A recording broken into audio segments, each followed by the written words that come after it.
Karen Warden with Film Courage, the radio show. Well, we are outside the studio. We are just pumped. We had an incredible interview with Mr. John Sayles, and we had the wonderful Todd Cattell, our friend and actor, sitting in studio with us. And the time got away from us. We didn't get a chance to say thank you, so we just wanted to thank you for your time. Todd, it was a pleasure. It is I who thank you and David. It was remarkable to get to share some ideas and just hear all of John Sayles' insights. I was blown away. It felt like Christmas morning. Yeah, they were brilliant, and we had a lot of questions we wanted to ask, and I'm just curious, were there other things that you wanted to touch on? Sure, well, I mean, nothing. There were just things, just spontaneous. I was just amazed, by the process. I was really impressed, first of all, with how you and David were so thoroughly prepared. I mean, you had, what was that, about 10 or 12 pages of questions already written up, and then yet within that structure that you obviously create for yourself on a weekly basis, there was a wonderful spontaneity to it as well, and just being able to sort of simultaneously juggle what you have planned, and then of course being in the moment, not only listening to what John is saying extensively, and then your guys' brilliant constant back and forth with the silent hand signals. It felt like it was like Joe Torre and whatever the first, if Brian was here, he would know what the first base coach was. But anyway, it was cool to watch. But yeah, there were just some interesting things that came up, and there was also, I loved just that there was a lightness to it as well. And then once we sort of got a little triangle communication going, I tried to stay out of your way as much as possible, but I found myself, once we got going, I found myself just so sort of in it that I forgot that we were doing a radio show. And then, of course, we ended up running over, I think, by virtue of that when I asked that question, and I'm not quite as familiar with all your silent signals, so I think, when John started to continue to answer that question, I had asked him about the audition process and why he chooses particular actors. Of course, we ran a few minutes over.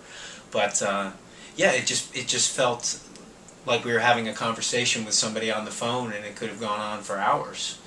I was particularly interested, there was a question that you had asked about sort of that balancing, being as a creative person or an artist, balancing that sort of need for one's privacy and space and the sanctity of being able to have the solitude to create, and then that understandable natural resistance to wanting to go out and be the door-to-door salesman of literally yourself, be it as an actor or filmmaker or producer, what have you, where you have to kind of play that deal with that Dr.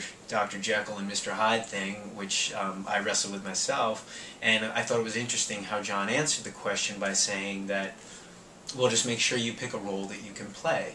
And I thought that was kind of a brilliant insight, and obviously, like you essentially, and then he also made the analogy, or I shouldn't say analogy, it was actually just the specific literal example of Salvador Dali. I guess he had written a screenplay about him that may or may not be produced, but he had mentioned the whole character that Salvador Dali created for himself, his sort of outside persona. And then was still going back and painting for 8-10 hours a day doing his thing.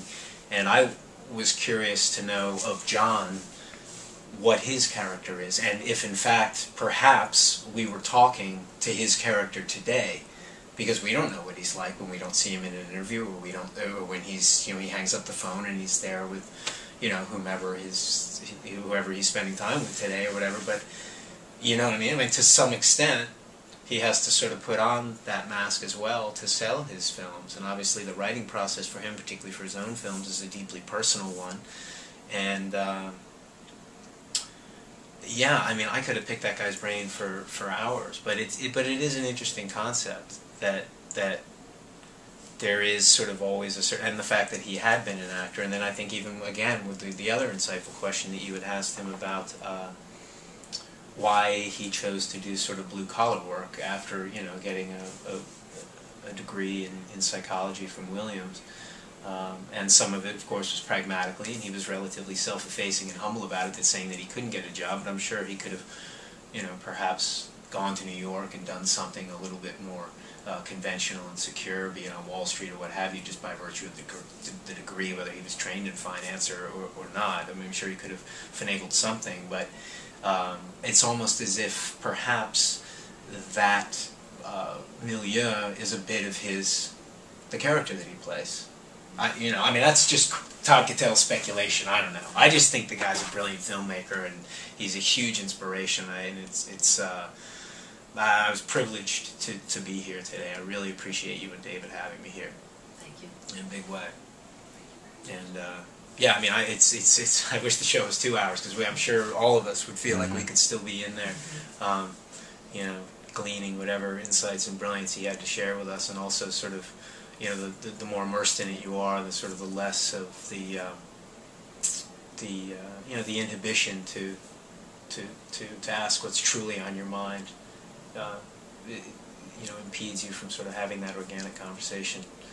It's funny though, because when we first were speaking with him before we started the interview, it felt so, you know, relaxed and natural. And then of course once the show began, then you hear the whole thing about this film courage, you know, with LA Talk Radio with David Brandon and Cameron Ward, you know, and kind of immediately we're in now that structure of like, okay, this is show business, and this is a, you know, is yeah, and it, you know, I felt that energy too myself, and even, you know, I mean, you guys have been gracious enough to incorporate the questions that I had written and sent to David, and when they were there, and suddenly I found myself reading kind of my own question, and I was like, I felt like I was nervous. That was when I was most nervous, reading my own question. I'm like, why am I nervous? I wrote, you know what I mean? But because I wanted it was like just a spontaneous thought, and you're trying to regurgitate your own words as if they're natural. But then, I don't know.